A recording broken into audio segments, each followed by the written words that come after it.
your wife had surprised you, and you had married an agnostic little lady that's beautiful, Leslie. And the fact is that she surprised you one day and said, Lee, I became a Christian. Yeah. And if I remember correctly, you put your hand through the wall at that point because you were so mad and thinking of divorce. But the fact is you stuck around, and God changed her, and she became...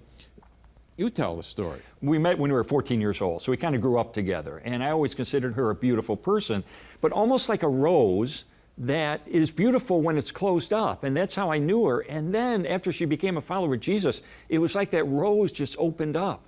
And there was a beauty and a love and a joy and a generosity in her that was winsome to me and attractive to me. And so I decided to take my journalism training and my legal training and investigate. Is there any credibility to Christianity? Is there any historical meaning behind Christmas or Easter or these holidays that we celebrate? And so I embarked on this investigation using the same tools I would use at the Chicago Tribune to investigate an article. Yeah, okay, so where'd you start? Well, I started with the resurrection, which of course has a lot of historical data surrounding it. But the Christmas story was especially fascinating to me because even as an atheist, I love Christmas. I love celebrating Christmas. Right. What's not to like? You get gifts, you go to parties and everything. But I wanted to know, is there some historical reality to that?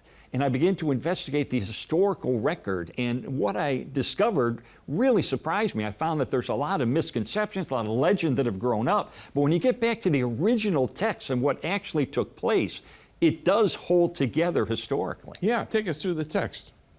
Well, the text is recorded in both the Gospels of Matthew and the Gospel of Luke. In fact, it's interesting. I love Luke because Luke was sort of a first century investigative reporter. Right. You know, he said, I carefully investigated everything. Yeah, so he could write an orderly account about the certainty of what took place. So I love Luke. And Luke, apparently, we can judge from the text, wrote the account based on Mary's perspective. Matthew, on the other hand, kind of writes it from Joseph's perspective. And so we get kind of two perspectives on this.